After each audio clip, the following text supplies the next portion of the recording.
Hiyo gamers and Dendromen enthusiasts. This video will focus on hidden gameplay details about Baizhu and showing that he's much more viable than he appears.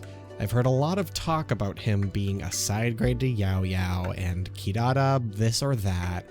No leaks, by the way, are going to be mentioned in this video. This is going to be a pre-release theory and analysis video by using only visuals and theories. We're not going to be focusing on any math as there is no official numbers for math yet. And I'll be pretty much pointing out mechanics and possible speculations on Baizhu's power and how he may be underestimated in terms of his Dendro application and use case. Let's now start small. Did you notice that they actually wrote down one of his passives, but they didn't really touch on them much? This one right here. Whether this is an Ascension passive or a passive on his Elemental Burst, we don't know officially yet. But this detail alone makes him an awesome Dendro healer, and he kinda needed this in order to outclass Yao Yao, or at least compete with her, since if he didn't have this teammate buff, he would be a horrible 5-star. Meaning, he's not a horrible 5-star now.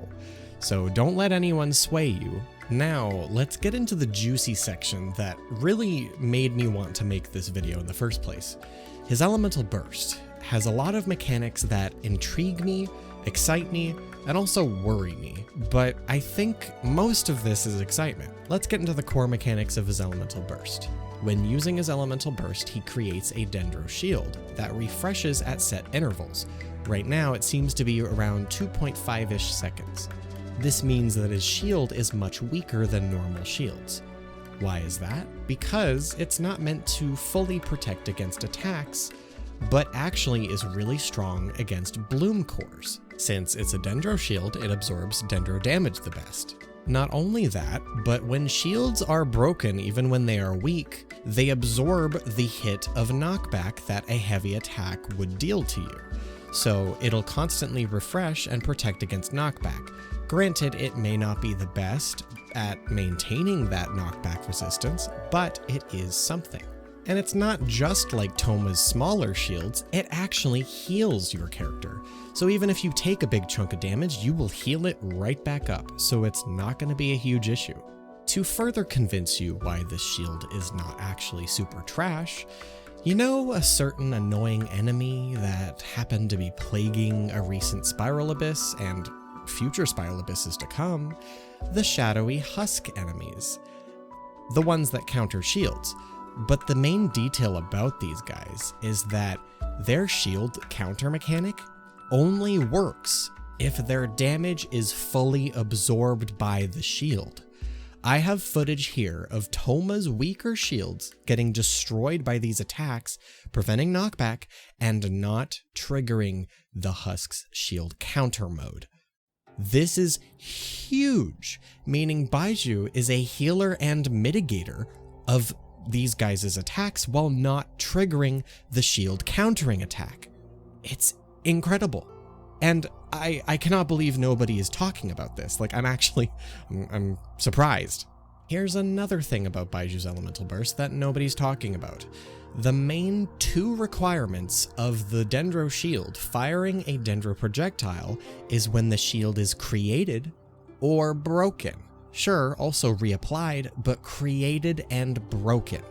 So I'm assuming that means it will fire a Dendro attack when shield, break, shield, break.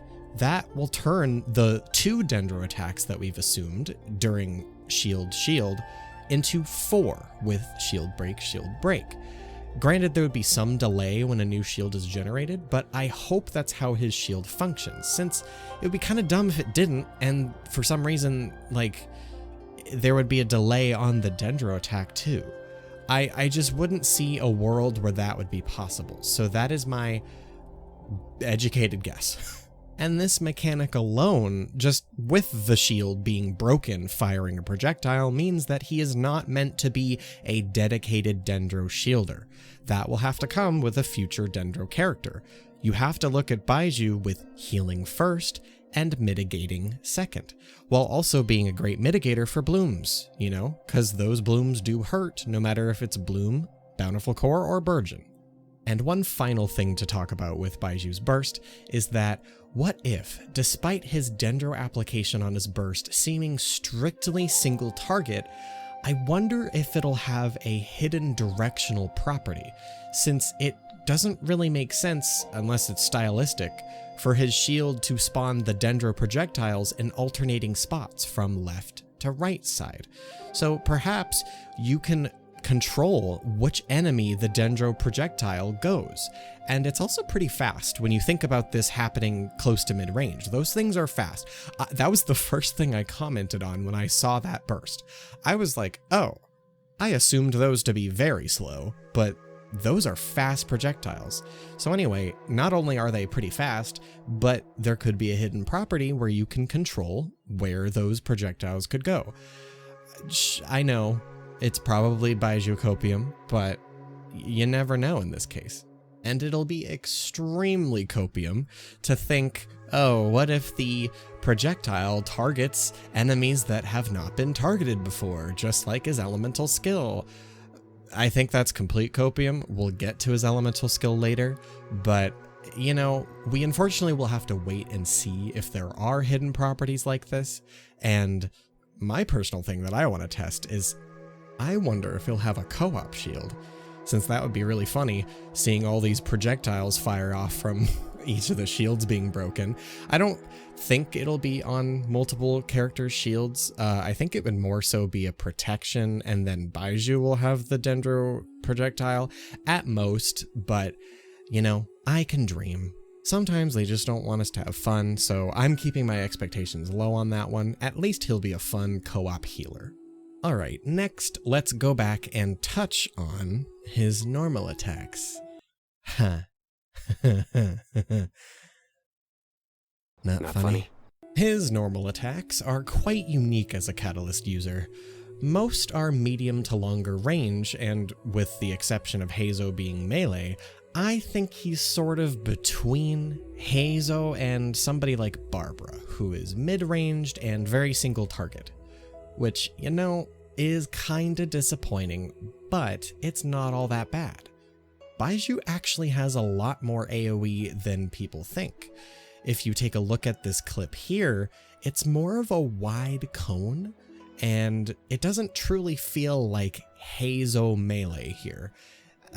Like Heizo melee, it will have a little bit of reach with each of his attacks. I'm wondering if the double hit will count as more of a ranged cone. Though, unlike Heizo, his charge attack is very AoE and more like Kokomi's. His overall driving capability will be a bit limited when against Nahida, since she has a larger frontal cone or line attack, but he will be most likely more tanky since he's a healer that will scale with HP. So there's some good and some bad. Lack of AoE, more tanky.